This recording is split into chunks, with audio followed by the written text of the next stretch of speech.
அந்த போடுவாங்க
ஒரு ஆள் கதைங்க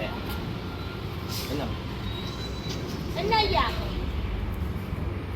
மல்லி මේ කට්ටියට ඉන්වයිට් කරපු නැති හරි යන්න දෙන්න ආරෙන්න ඈ ඉතින් අපි කොහොමද සාමාන්‍ය අපි කම්ප්ලේන්ට් කරන කීයක් තියෙනවා කම්ප්ලේන්ට් කරකට තමයි ඉස්සරහ එකක්ම ආරක්ෂා කරනවා ඒක තමයි අතට මොනවද කතා කරන්න නම් කතා කරනවා නෑ හරි හරි කියන්න බයි ඒකට අවස්ථාවක් ගන්න දෙනවද? ඔව් ඒකට අවස්ථාවක් ගන්න නැහැ මේක මෙයාලගේම සමාජිකවන්ගේ අතුගම්ම තමයි කරන උත්තරයක් නේද? ඒක කඩකප්පවම් කියන අපරාධයක් කියන්නේ අපරාධයක්. හරි ඔයාලට අවස්ථාවක් ගන්න දෙනවා කියන්නේ நாங்க கதைக்க வரல ஐயா நீங்க இந்த வரை ஒரு ஆள் கதைங்களே ஒரு ஆள் கதைங்க 23000 என்ன செய்ய போறீங்க ஆமா ஆமா ஒரு ஆள் கதைங்க ஆமா உங்களுக்கு சந்தர்ப்பம் கொண்டு பெற்று கரையினா மட்டும் கதைங்க 23000 சொற்க பேரே காணாமலாக்கப்பட்ட பட்டியல்ல 15 அதுல வந்து 31 பேர் මේක டாஸ் இருக்கா கொஞ்சம் எங்க சொல்ல கதை திரும்பி சிங்களத்துல சொல்லுவேன் சொல்லுங்க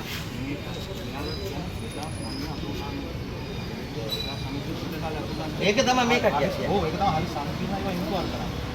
නෑ නෑ නෑ මෙයාලා ප්‍රශ්න අහලා ඉදිරියට කොහොමද කියන්නේ. ஐயா 31 பேரை கண்டுபிடிச்சான்னு சொல்லியிருக்கணும். அந்த 31 பேரும் யாருன்னு தெரியாது. மற்றது எங்களுக்கு 2 கிழமைக்கு முன்னுக்கு நாங்க ஒரு ஒர்க் ஷாப்புக்கு போன இடத்துல இந்த ஓஎம்பி அலுவலகத்தால அந்த பிரதிநிதி சொன்னவர் 27 பேரை கண்டுபிடிச்சிருக்காங்க. அந்த 27 பேர் யாருன்னு கேட்டா தெரியாது. நாங்க அறிவிக்க மாட்டோம். பிறகு என்ன ஓஎம்பி உண்மைத்தன்மை இல்லாத ஓஎம்பி ஆறு நீங்க ராணுவத்தை காணாம போனவர்கள் தேர்றன் இந்த காணாமல் ஆக்கப்பட்டவர்களை இந்த வாழ்வாதாரம் தாரம் இன்றைக்கு கண் பரிசோதனை உலகாலமும் சர்வதேச வலிந்து காணாமல் ஆக்கப்பட்டோர் தினத்துல கொழும்புல செய்திருக்கிறோம். இன்றைக்கு வட மாகாணத்துல வந்து செய்கிறோன்னு சொன்னா எங்களுக்கு உண்மை கண்டறியப்பட வேண்டும்.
ஒரு வரையாவது காட்டுங்க. 2 வரை நாங்க 5 மைல் முதல் கொடுத்தாங்க. அந்த 5 மைலை நீங்க கொண்டு போய் எங்களுக்கு இந்த இதை கண்டுபிடிங்கன்னு சொல்லி இன்னமும் கண்டுபிடிக்கல. இத்தனை வருஷ காலமாச்சு. அப்ப என்ன கண்டுபிடிப்பு? கண்டுடக்கிற ஓஎம்பி எங்களை பேர் காட்டுங்க. 27 பேரை வெளியிடலாம் தானே. அந்த கண்டுபிடிச்ச பேரை எங்களுக்கு வெளிப்படுத்துங்க. பேர் கடத்தணும்னு செய்யறீங்க. கண்டுபிடிச்ச ஆக்களுக்கு பேரை பேர் கடத்தணும். அதுதான் நாங்க கொழும்புல செய்தது. அதுதான் நாங்க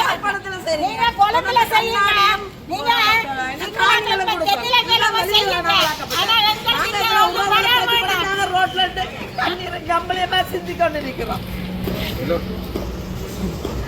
இல்ல நீங்க அங்கால செய்யலாம், அங்கால எம்பிக்காரங்க அங்கால எதையும் செய்யலாம். அதான் அவன் வந்து இழப்பீடு எடுக்கிறாங்கல்ல, அதை சாதாரண முதியோர் கூப்பிட்டு தான் நீங்க வேலை செய்யறீங்க. முதியோர் உருவாக்கி இருக்காங்க. அவங்க வரும் இழப்பீடு அந்த இழப்பீட்டு அலுவலகம் நீதி பெற்று தர முடியுமா? ஒரு பிள்ளைகிட்ட பொறுமதி தெரியுமா? இன்றைக்கு இந்த வலி வேதனையோட இவ்வளவு காலமாக இந்த வீதியில தெரிகிற மக்களுக்கு என்ன தீர்வு இருக்கு?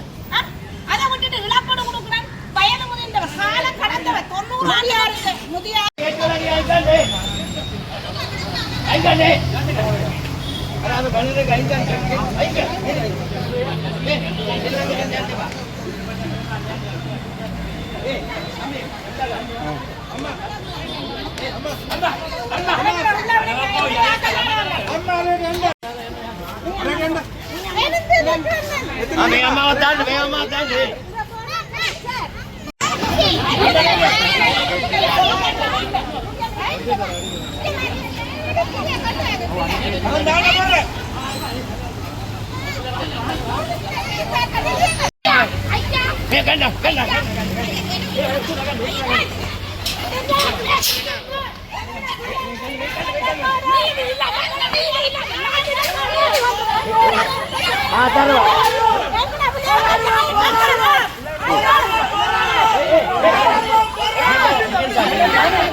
குற்றவாளிகளை கண்டுபிடிக்க முடியுமா இருந்தால் காணாமல் ஆக்கப்பட்ட எங்களது சொந்தங்கள்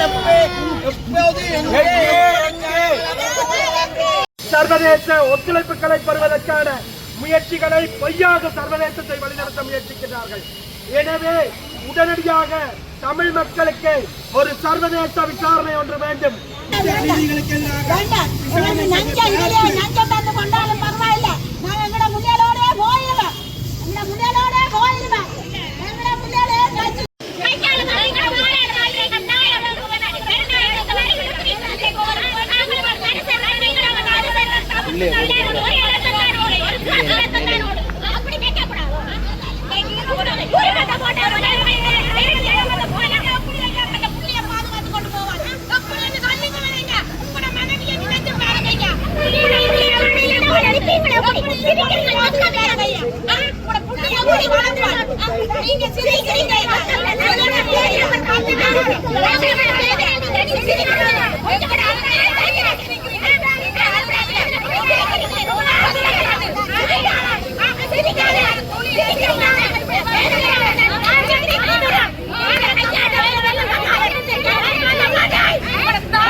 Thank you.